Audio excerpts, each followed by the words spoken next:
Tapi sekarang coba, sirine dimanapun dia lewat bunyikan. Jam berapapun bisa bunyi. Mau pulang makan, undangan makan, dan sebagainya, dibunyikan sirine. Jangan seperti Pak Jokowi kemarin, langsung nunjuk, saya maunya ini Kapolri. Nah itu yang merusak polisi di situ, nggak boleh seperti itu. Yana Anusasana dan wajib menjaga ketertiban pribadi dari rakyat. Bukan ketertiban pribadi pejabat. Zaman Pak Harto nggak ada menteri dikawal. Nggak ada anggota DPR dikawal. Tapi sekarang polisi habis. Nah, Om, mengenai isu Parcok nih, pada waktu ketemu, Om menyampaikan nggak sih? Apakah menurut Om aja nih, analisa aja. Di komposisi ini nih, bisa menyelesaikan quote-unquote masalah Parcok itu? Iya.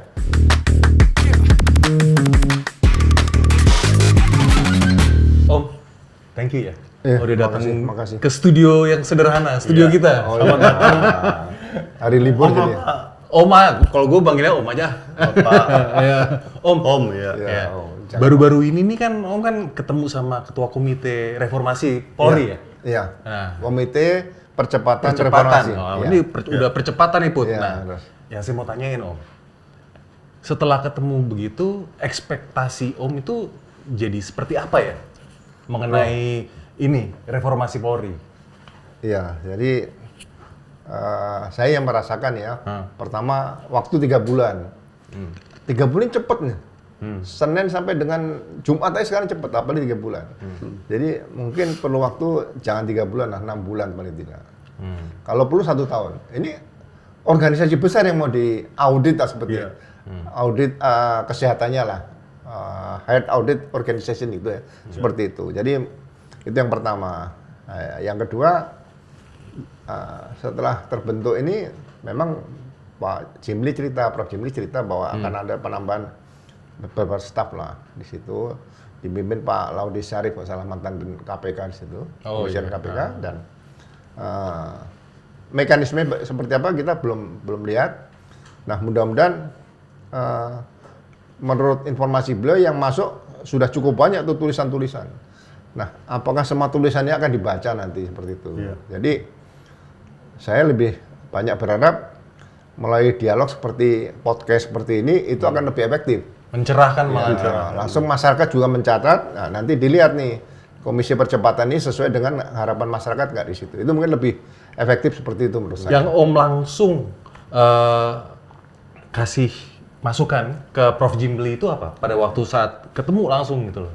Oh iya, banyak sebenarnya saya berikan masukan, waktunya kurang, tapi antaran begini, saya mengharapkan Propam itu diperkuat, divisi Propam. Jadi tidak seperti sekarang, ya, Propam itu dipimpin oleh seorang bintang 3. Karena sampai saat ini kan belum ada peraturan pemerintah yang mengatur tentang bagaimana kalau ada dugaan pelanggaran etika profesi itu oleh Kapolri. Kapolri, ya, jadi ya harus kan? di atasnya, Pak. Ya kan, sebagai manusia kan pasti ada kelemahan suatu saatnya. Nah, ini kan perlu diatur. Nah, kalau di Propam itu dijabat oleh bintang 3 atau Komjen, berarti kalau ada dugaan pelanggaran etika profesi berat, Presiden bisa memerintahkan Kadif Propam dinaikkan pangkatnya 1 tingkat lebih tinggi menjadi jenderal lokal sebutannya. Itu hanya untuk menangani kasus itu.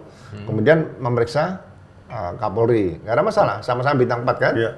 Nah, cuma kalau yang dugaan pelanggaran yang dilakukan oleh para perwira tinggi Polri, perlu ke depan dibentuk bukan hanya Dewan Kode Etik yang menyidangkan sidang kode etik, tapi perlu dibentuk Dewan Kehormatan Polri.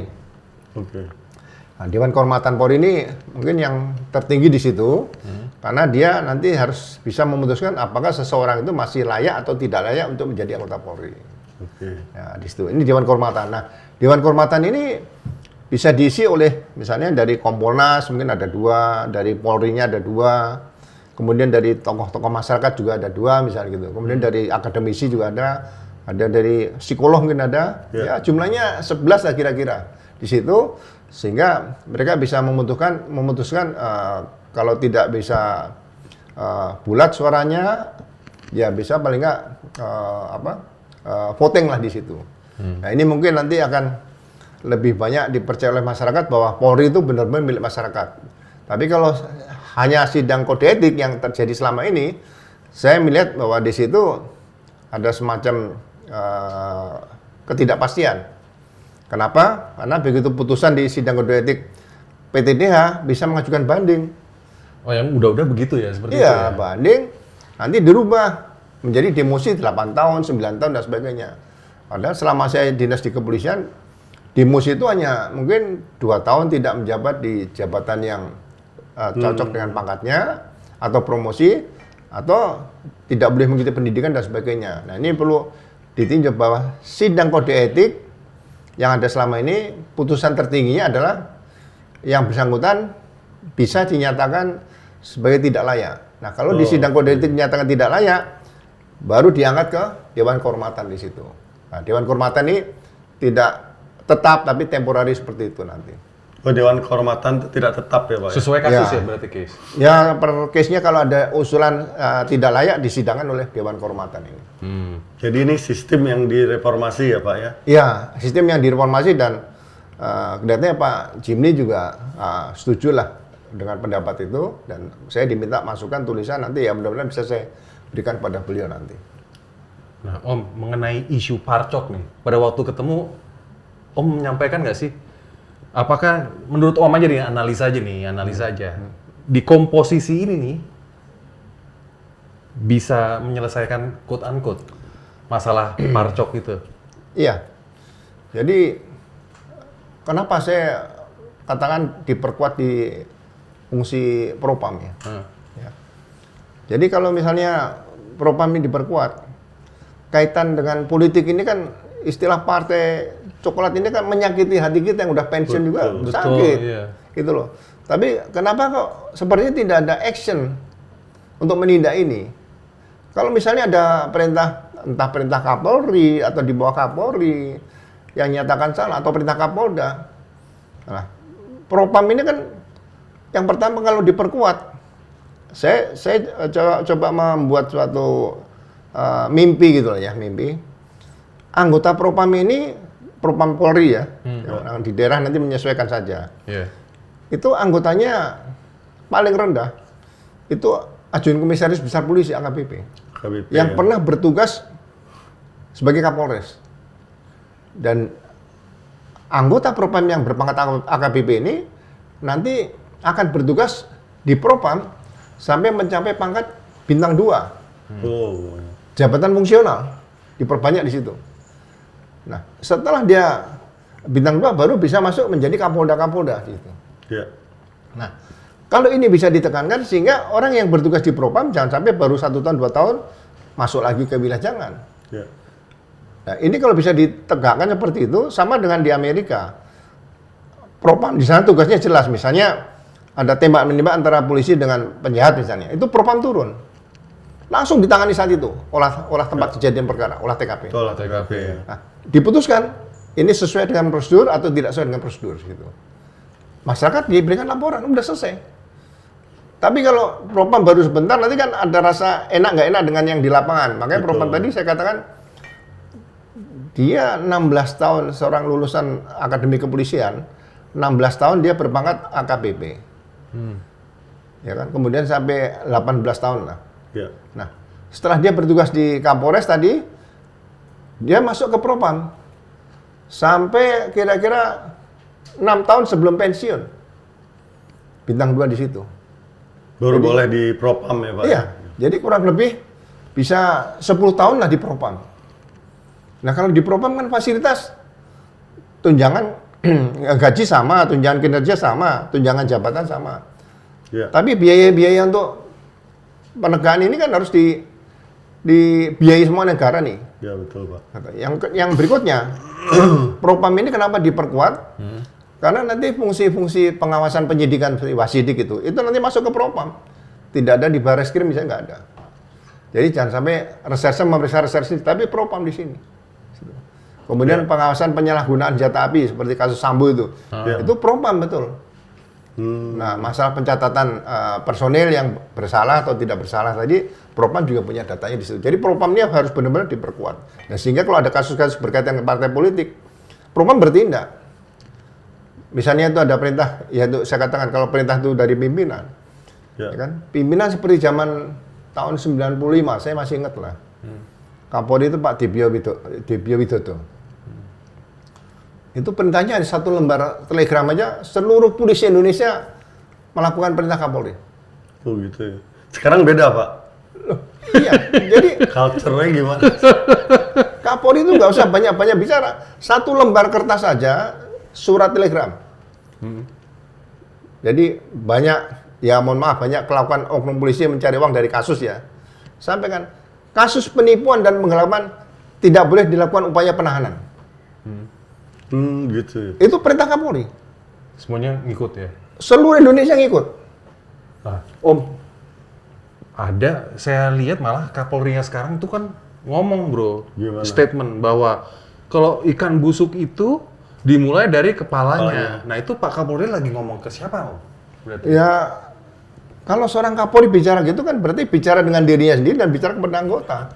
Oh gitu. Maksudnya anggota di daerah mungkin ya Pak. Ya? Seluruhnya bisa Kapolda, bisa asisten Oh, iya, di iya. situ kan, bisa sampai anggota di Polsek di ujung. Maka saya bilang Kapolri ini sebetulnya udah memegang otoritas tunggal di situ untuk merintah apapun di situ. Ya harusnya ya. Ya, Pak Dibyo dulu Kapolri kasus judi 2 kali 24 jam berkas masuk ke jaksa. Tidak boleh penahanan. Karena kalau penahanan itu permainan, beliau tahu lah. Makanya Kapolri itu kan diambil yang tinggal 2-3 tahun atau ya 3,5 tahun lah sebelum pensiun. Karena beliau benar-benar bisa melihat, mengalami sendiri bagaimana kelakuan-kelakuan anggota di lapangan di situ udah siap. Jadi yang mau jadi Kapolri itu sudah mulai menyiapkan dirinya ya sejak pangkat katakanlah Ajun Komisaris Polisi AKP Balok 3 itu sudah mulai berpikir. Ya, dia menciptakan dirinya untuk ke arah ke situ gitu aja. Lo ada yang mau lo tanyain atau apa? Iya. Om, sekarang dengan reformasi Polri yang santer di masyarakat itu kan sebenarnya salah satu tuntutannya pergantian Kapolri ya. Sepertinya Presiden tidak dengar tuntutan itu, tapi Kapolri dimasukkan sebagai bagian anggota gitu. Ya. Itu gimana Om? Tuh banyak sebagian orang malah bilang apanya yang dipercepat gitu. Ya jadi ini kan kita berpikir bebas saja. Iya. Makanya Kapolri itu jangan diambil yang masih ada usia 5 tahun pensiun udah jadi Kapolri. Ya kan. Seharusnya Loh, mereka terus bicara, sekarang saatnya yang muda mimpin. Kamu jangan berpikir bahwa kita ini nggak pernah muda. Kita ini dulu sebelum tua itu juga muda, tapi tidak pernah berpikir seperti kamu. Sekarang saatnya yang muda mimpin, nggak ada. Ya kan? Saya sering katakan, ya kan? Kalau misalnya lulusan akabri ini begitu lulus pendidikan 4 tahun, itu level fisiknya sama, akademisnya sama, mungkin berbeda karakter, mungkin berbeda di situ. Jadi kalau ada yang terlalu lebih, Terlalu cepat. itu sulit didapatkan seperti itu. Jadi udahlah, kita cari pengalaman bertugas kan kita kan sesuai dengan Jenjang, ya. Tribrata. Tribrata itu kan yang pertama kan Rastra Sewa Utama, abdi utama dari Indonesia dan bangsa. Abdi utama loh. Iya. Bukan pegawai utama, abdi utama. Kita mengabdi. Jadi mengabdi kepada negara dan bangsa sampai kita mati, bukan sampai pensiun. Kalau sampai pensiun kan karyawan kita. Nah, Oke. Pak Listio ini karena diangkatnya masih cukup lama, pensiunnya masih ada waktu cukup lama, mungkin 1,5 tahun atau 2 tahun ya. Nah, Presiden sungkan. Enak nggak enak nanti gimana yang ditaruh di mana? Kan tidak boleh ada bintang 4 aktif 2 di polisi. Bintang 4 di polisi itu hanya Kapolri. Jadi nggak perlu lagi Jadi, ada tunggu lagi pensiun ya, Om, memaksakan ya. Tapi kok mengelola negara enak nggak enak gitu Ada sih? sungkan nggak? Iya.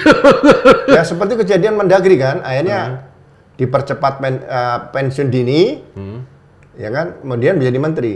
Nah sekarang kalau misalnya Pak Prabowo melihat ada enak nggak enak misalnya gitu, ya sudah jadikan salah satu menteri apa beliau atau akan dibentuk menteri keamanan. Tapi menteri keamanan bukan Kapolri nih, menteri keamanan adalah pembantu presiden yang mengurusi fungsi kepolisian mungkin di situ, bisa ditambah nanti ada fungsi bea cukai di situ, ada fungsi imigrasi di situ. Karena ketiga fungsi pemerintah di bidang kepolisian, imigrasi, dan bea cukai ini urusannya kalau dalam transnasional crime, kejahatan transnasional itu sama. Lalu lintas barangnya bea cukai, lalu lintas manusianya imigrasi, lalu lintas kejahatannya Polri dengan Interpol ini.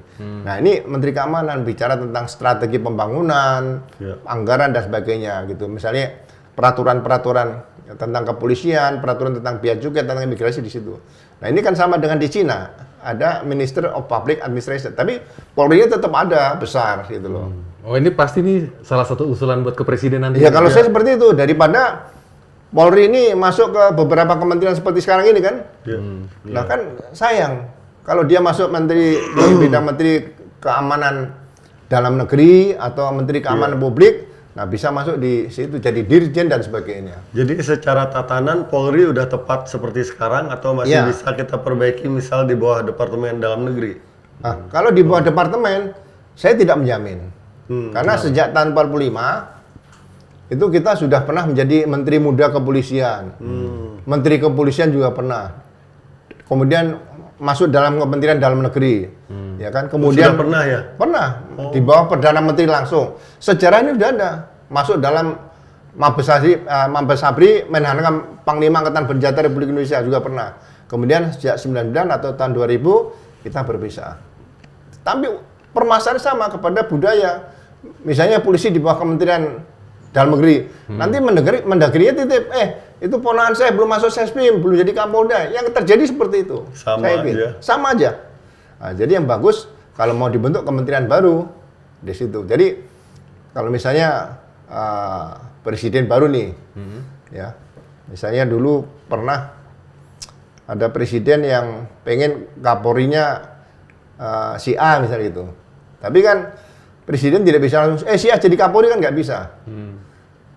Karena yang milih DPR. Enggak, pertama yang milih menentukan adalah Dewan Kebijakan Pangkat Tertinggi Polri. Iya, ada 2 nama gitu misalnya. Presiden minta berapa? 2, 3 kita siapkan calon. Oke. Ya, jangan seperti Pak Jokowi kemarin langsung nunjuk, saya maunya ini Kapolri. Nah itu yang merusak polisi di situ, nggak boleh seperti itu. Yang ganti Pak Sutarman ya maksudnya waktu itu? Ya Pak Sutarman diberhentikan masih ada usianya cukup panjang kan harusnya dipanggil nih. Ya. Pak Sutarman, rencana mau pergantian Kapolri, nanti Wanjakti Polri tolong disiapkan penggantinya Pak Sutarman jadi menteri apalah di situ. Jadi waktu itu tidak ada komunikasi ya? Nggak ada, langsung berhenti. Makanya saya menolak pemberhentian Kapolri semenang-menang itu bukan prerogatif presiden. Gitu. Gitu. Nggak bisa. Jadi presiden itu bukan prerogatif dalam segala hal. Ada batasan-batasan, misalnya mau minta pergantian Kapolri, nah, siapkan oleh Mabes Polri. Nah, siapkan 3 atau 2, presiden secara prerogatif bisa nunjuk dari calon tadi. Kemudian kirim ke DPR. Kalau DPR nggak setuju, kirim berikutnya. Nggak setuju, kirim berikutnya. Nah, kalau nggak setuju semuanya, cari lagi seperti itu. Om, balik lagi ke yang tadi deh. Saya masih penasaran. Jadi itu sebetulnya yang harus digarisin. Om Ugro itu lebih setuju sekarang polisi tetap di bawah presiden atau ada kementerian lain lagi? Bukan. Kementerian lain itu membantu presiden. Oh, tapi tetap aja Polri polisi ada. tetap di bawah presiden. Ya, presiden sebagai kepala negara. Karena polisi kan alat negara. Ya. Oke. Bukan alat pemerintah. Tapi kalau ada kementerian kan alat pemerintah. Di situ. Jadi dibedakan. Tapi anggaran tergantung seperti dengan Menhan dengan Panglima TNI. Ya kan? Kan Panglima TNI bukan di bawah Menhan. Gitu loh. Betul. Makanya kalau ada Panglima TNI cium tangan misalnya Menhan, saya pasti dalam hati loh ini Panglima TNI kan bukan di bawah Menhan gitu. Cium tangan berarti kan dianggap orang tuanya seperti itu. Kan nggak boleh. Betul. Apalagi, Bro? Pengen Yang lo penasaran apalagi nih? Ini mumpung ada Yang mantan mungkin- Kapolri nih. yang masyarakat ingin rubah itu bukan hanya itu, cuman perubahan di culture mungkin. Oh iya, kultur ya, betul. Jadi Bisa nggak itu dilakukan? jadi kembali lagi ke Tribrata dan Catur Prasetya lah ya. Saya kemarin bandingkan antara Tribrata yang baru sama Catur Prasetya yang baru tuh nggak nyambung. Jadi Kenapa nggak nyambung gimana? nyambungnya bahasanya terlalu luas. Tapi kalau Tribrata yang lama kan bahasa Sanskerta. Oke. Misalnya pertama gini, Tribrata, polisi adalah rastra sepak utama. Abdi utama dari nusa dan bangsa. Abdi utama. Oke, abdi utama. 2, Nagarayan utama. Warga negara teladan. Bukan warga negara utama. Tidak minta diutamakan kita. Kita warga negara teladan. contoh kecil lah. Kalau seorang polisi berangkat ke kantor pakai sepeda motor, plat nomornya copot, nggak boleh, kita teladan gitu. Nah, yang ketiga, Memberi contoh ya Pak ya. iya, yang ketiga, yana anusa sanadana, wajib menjaga ketertiban pribadi dari rakyat. Bukan ketertiban pribadi pejabat. Zaman Pak Harto nggak ada menteri dikawal, nggak ada anggota DPR dikawal. Tapi sekarang polisi habis. Mulai dari mana sih, Om? Ini semuanya dikawal, semuanya itu mulai dari presiden mana sih? Saya nggak tahu sejak kapan ini. Dulu yang dikawal itu hanya presiden, wakil presiden. Menteri berangkat ke kantor cukup telepon ke Polda sama ke Perhubungan DKI. Mau berangkat, ajudannya ke telepon. Ya. Lampu traffic light diatur saja, lancar. Dulu, baru-baru ini kan, malah ada berita kan, wamennya nggak ada, Iya. malah bawa dokumen aja yang dikawal. Waduh. Itu kan gila. Saya pernah Udah koreksi semua. waktu itu Kapolda Metro. Saya nyatakan, Pak, itu kenapa di Menpora itu ada pengawalan satu sedan sama sepeda motor? Kalau menteri takut Macet. di jalan minta dikawal, ya jangan jadi menteri. Ya kan seperti itu. Jadi Iya. bunyi sirine berkali-kali di Jakarta saja lah. Ya. Saya pernah sakit di rumah sakit MMC. Ya, itu begitu dengar sirine lewat tiap saat itu pengen marah, tapi sakit kan pengen tenang nih. Iya, benar. Tapi sekarang coba sirine dimanapun dia lewat bunyikan, jam berapapun bisa bunyi. Mau pulang makan, undangan makan dan sebagainya dibunyikan sirine. Nah seharusnya sekarang ya polisi harusnya berikan contoh, misalnya berikan masukan kepada perhubungan. Tolong sirine yang boleh digunakan adalah hanya khusus pengawalan presiden, wakil presiden, kepala negara asing setingkat presiden wakil presiden, kemudian jenazah orang sakit, kemudian iring-iringan pasukan dan sebagainya. Yang lainnya nggak usah dikawal. Betul. Iya, harusnya begitu tuh. Iya, jadi kalau ada orang minta, Pak, saya mau ke bandara, telepon polisi nih, saya minta ke bandara tolong dikawal. Disiapkan, Anda mau dikawal sebagai presiden nggak mungkin, wakil presiden nggak mungkin, mobil jenazah atau ambulan nih nggak mungkin. Ya pakai itu salah satu kendaraan. Iya. Ini kelihatannya kan hanya joke seperti biasa ya. Iya, Tapi iya. ini edukasinya cukup tinggi. Coba orang antri di bandara atau pakai sirine ambil bahu jalan. Harusnya yang mengawal pun harus dipenalti Pak. Kalau berani melanggar ini, pihak aparat juga kena hukum gitu. Ya, sebenarnya cukup satu lembar aja surat Kapolri. Kapolri perintahkan tidak boleh ada lagi pengawalan kecuali presiden, wakil presiden, kepala negara asing atau setingkat, kemudian jenazah, ambulan dan iring-iringan pasukan misalnya gitu. Nah, Udah. menurut Om Ugro kenapa nih Kapolri nggak seperti itu? Kasih selembar itu kertas. Ya Pak Kapolri kan kesibukannya kalau kita lihat sejak zaman siapa ya? Itu setiap saat kan ikut rapat kabinet. Tapi kalau zaman dulu Pak Anton Sujarwo, Pak Jenderal Anton Sujarwo, Pak Awaludin ya kan. Kemudian Pak siapa di situ ada Pak Sanusi, Pak apa? Nggak ada Kapolri ikut rapat-rapat kabinet. Jadi benar-benar memimpin Polri secara utuh. Gitu loh. Iya. Pak Dibyo juga nggak seperti itu. Padahal Pak Dibyo dulu mantan ajudan presiden, tapi nggak ikut rapat kabinet. Apa karena banyak politiknya sekarang? Berpolitik nggak sih itu? Ya. Iya. Kalau seorang presiden menurut saya ke depan harus percaya bahwa TNI dan Polri di bawah kepemimpinan Panglima TNI dan Kepala Staf Angkatan Darat, Laut dan Udara, kemudian Kapolri, itu pasti setia kepala negara dan pimpinan negara. Itu sama dengan catur prastinya polisi, Satya Prabu, setia kepada negara dan pimpinan negara. Udah itu aja. Jadi presiden jangan kepengen, saya nanti Kapolrinya yang pernah jadi Kapolres di saya tempat tinggal dulu, jangan. Oh, yang geng-geng apa itu Oslo itu? Iya, nggak geng-geng seperti jangan lagi. Jadi yakinlah polisi Republik Indonesia dari Sabang sampai Merauke itu pasti tunduk, setia dan taat kepada presiden sebagai kepala negara. Itu pasti tunduk sesuai dengan catur prasasti yang pertama, Satya H. Prabu. Udah itu aja. Om sebagai seniornya aja kan kayaknya kan ini loud and clear kan jelas nih. Itu ada keresahan ya Om? Sedih Di hati juga kecil. ya. Ya sekarang begini, polisi harus berani berbeda pendapat sama pimpinan. Karena polisi itu bertanggung jawab pada hukum. Ya kan? Ya.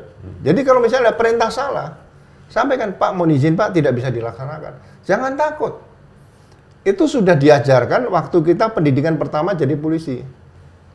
Yaitu pelajaran ringan, orang ketawa sih. Pelajaran baris berbaris. Misalnya baris berbaris nih, aba-aba dari pimpinan baris berbaris salah, nggak usah diikuti, diem aja. Dan itu di agama Islam juga ada, kalau imamnya salah, kamu nggak usah ngikuti, negur aja boleh kan dari sana, dari situ.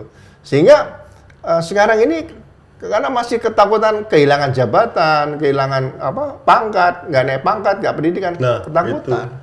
Padahal kan di sekitar Kapolri itu kalau nggak salah kan ada banyak penasihatnya ya, ada penasihat Kapolri. Banyak penasihatnya, ya. Itu menurut Om Ugro ngasih masukan nggak sih?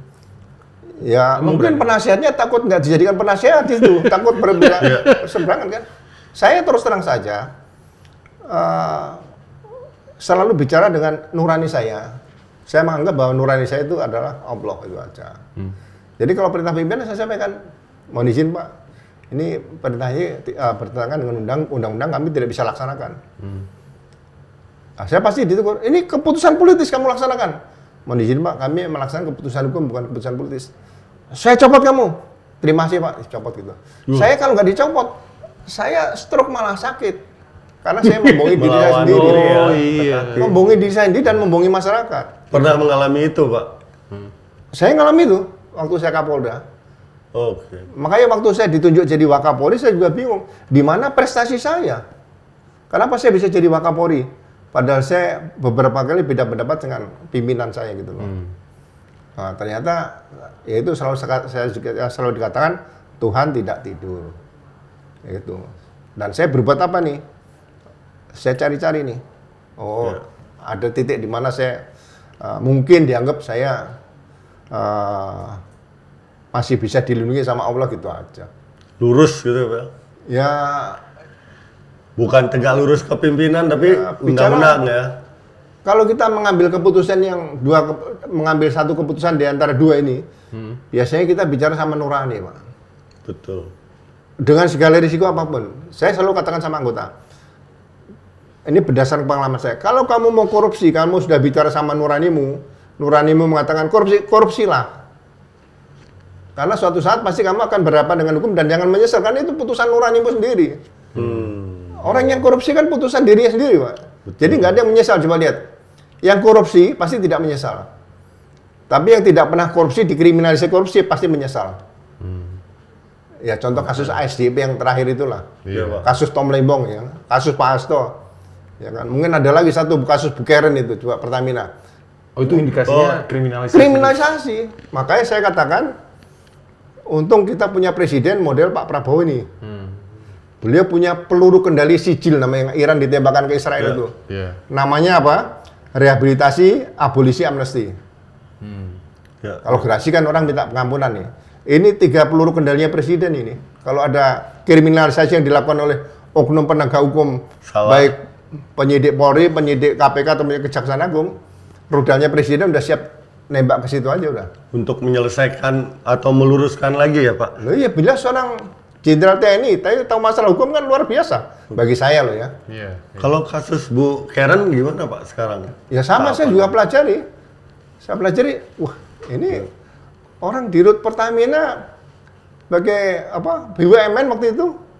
Kalau dia salah kan harusnya salah kolektif dong. Berarti komisaris salah. Pemegang saham siapa? Menteri BUMN juga salah. Ya kan? Jadi kalau dikaitkan kejahatan korupsi, itu biasanya kan korupsi itu kan konspirasi crime. Nggak sendiri Kejahatan ya. berjamaah. Jadi semuanya disidangkan sama-sama. Saya yang terakhir aja yang direktur dirutnya ASDP ini. Yang disidangkan baru sebagian, yang lainnya masih nanti disidangkan. Sebenarnya penanganan korupsi tidak bisa langsung seluruhnya selesai diproses. Makanya harus kembali lagi kepada KUHP. Keterangan terdakwa, alat bukti itu yang 5 itu keterangan terdakwa. Nggak ada keterangan tersangka, Pak. Keterangan terdakwa ya? Terdakwa. Jadi setiap tersangka berhak diam, nanti dia hanya memberikan keterangan di pengadilan. Ini sama dengan kalau nggak salah nota Miranda yang ada di Amerika dulu ya. Ya kalau orang bisu misalnya bisu tuli bisa juga dituduh korupsi, dia nggak usah banyak bicara. Nah, seperti itu. Makanya KUHP yang Undang-Undang Nomor 8 tahun 81 itu karya agung bangsa kita, karya agung DPR kita, karya agung pemerintah kita saat itu zaman Pak Harto melahirkan hukum acara pidana seperti itu. Om, thank you ya. Sama-sama. Terima kasih Om. Ciao.